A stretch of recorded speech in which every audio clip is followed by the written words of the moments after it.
Waouh!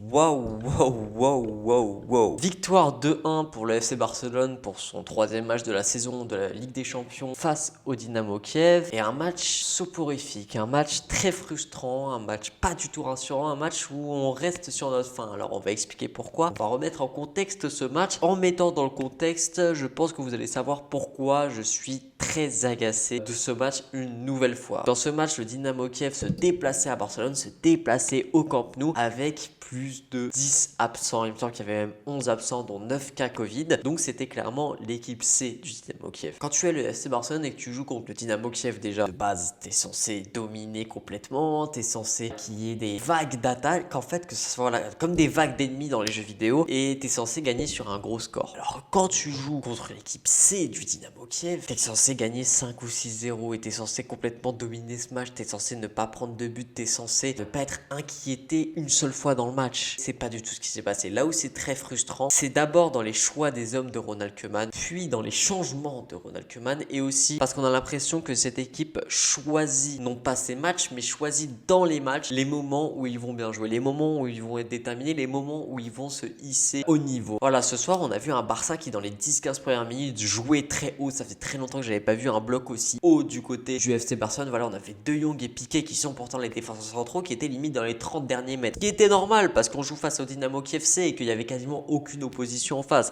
Mais ça aurait dû rester comme ça tout le match parce que certes, on a joué très haut, on marque du coup ce premier but sur un penalty obtenu par Lionel Messi. Il n'y a rien à dire sur ce péno, Messi le transforme fort heureusement. Et après, il y a l'énorme raté de Griezmann. Ça, je pense qu'on va en revenir plus tard. Je parlerai de Griezmann encore une fois. On a Fati qui voilà fait un début de match exceptionnel et qui fait d'ailleurs en général un superbe match. C'est le seul joueur qui était déterminé, j'avais l'impression offensivement. Sous Fati, c'était le seul qui voilà se hissait un petit peu au niveau, et je parle bien offensivement parce que après on va parler d'un Allemand qui est de retour. Et ensuite, après les 15 premières minutes, on a eu un Barça qui a ralenti, on a eu un Barça qui a reculé, on a eu un Barça qui s'est exposé. Et après on a vu le Barça qui a recommencé à jouer offensif dans les 5 dernières minutes de la première période, mais c'est tout. Et après la deuxième période, mais limite le Barça s'est fait bouffer, surtout dans les premières minutes. Voilà, il y a ce but qui est refusé parce que la balle sort complètement du terrain. Énormément d'occasions pour le Dynamo Kiev, même en première mi-temps, Ter Stegen fait déjà une parade exceptionnelle et honnêtement son retour nous a fait énormément de bien ce soir sur ce genre de match parce que le fait d'avoir réussi à rester concentré et sur la première grosse occasion du Dynamo Kiev, il sort une parade qui est exceptionnelle où voilà, il y a un tir qui est presque dévié par un attaquant du Dynamo Kiev et il arrive à la prendre je ne sais comment avec le bras ferme comme ça. Donc voilà, ce qui est impressionnant avec cet arrêt, pour moi c'est le plus impressionnant, même s'il y en a eu d'autres qui sont plus beaux, plus esthétiques, mais je vais expliquer pourquoi c'est le plus impressionnant pour moi ce tout premier arrêt en première mi-temps. C'est parce que c'est la première occasion, c'est la première frappe du Dynamo Kiev et c'est là qu'on voit un grand gardien, c'est que dans ce genre de match il arrive quand même à rester concentré, il arrive quand même à voilà rester sur ses appuis, rester concentré, rester à son niveau, alors que sur ce genre de match où il n'y a pas beaucoup de frappes de l'adversaire, c'est quand même dur de rester concentré normalement. Donc voilà, un grand bravo à Ter Stegen pour ce match. Il a sorti une masterclass parce qu'après en deuxième période il fait 3, 4 voire 5 parades, même sur le but il sort une parade, mais au bout d'un moment il peut pas tout arrêter. Sans lui ce soir, le Barça peut perdre ou peut faire match nul face au Dynamo Kiev. Équipe C, je le rappelle.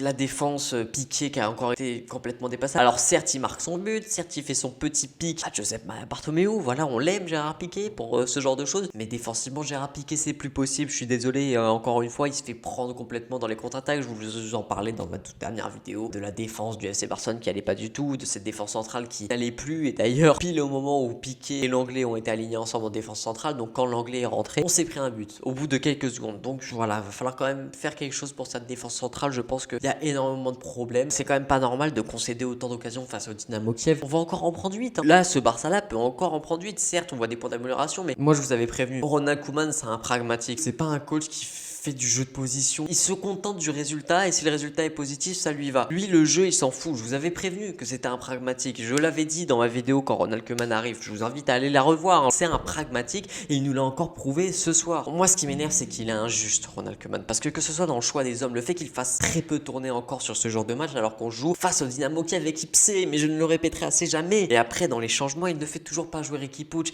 il fait jouer Alegna pendant seulement 10 minutes. Dans sa hiérarchie des milieux de terrain, Sergi Roberto Roberto, d'ailleurs je vais même pas parler de son entrée parce que j'ai plus envie de parler de ce mec. Dans sa hiérarchie des milieux de terrain, Sergio Roberto est devant Riqui Puig et Alenia. Non mais sérieusement, on est où là? On est dans quel monde? Et quand on voit que face au Dynamo Kiev, on est en train de mener et qu'on fait rentrer Clément Langlais, on fait rentrer un défenseur face au Dynamo Kiev en Ligue des Champions au Camp Nou, face au Dynamo Kiev remanié. Voilà, on a eu Griezmann qui, encore une fois, j'ai même pas envie d'en parler. C'est à cause de qui là? Son occasion ratée, les buts étaient vite. C'est à cause de qui? C'est le vent qui était un petit peu trop fort, c'est l'herbe qui était mal coupée, c'est la température qui ne va pas, c'est peut-être la pression de l'air qui est trop forte. C'est à cause de qui là cette fois-ci Antoine Griezmann son match? C'est à cause de qui rate les buts vides? Faut arrêter de lui trouver des excuses au bout d'un moment. J'étais assez déçu aussi de la performance de Dest, mais c'est juste que par rapport à sa performance lors du Classico, je m'attendais un petit peu mieux, mais il a pas été catastrophique non plus, il a pas été monstrueux, il a été bon. Jordi Alba, j'en peux plus lui aussi, à part la donner à Messi, il ne sait rien faire. Et offensivement, le seul qui s'est hissé au niveau, c'est Ansu Fati et Messi en première période. Mais sinon, on a l'impression qu'il n'y en avait aucun qui avait envie de jouer. Et quelque chose qui fait énormément plaisir aussi, qu'on a vu surtout sur les premières phases offensives en première mi-temps, c'est le duo Messi-Ansu Fati qui respire le football, qui pue le football à des kilomètres à la ronde. Vraiment, c'est magnifique leur combinaison et ça fait vraiment plaisir de voir Messi qui accompagne Fati à ce point. C'est la fin de ce débrief, les gars. Voilà, encore un match frustrant, encore un match où on s'énerve, encore un match où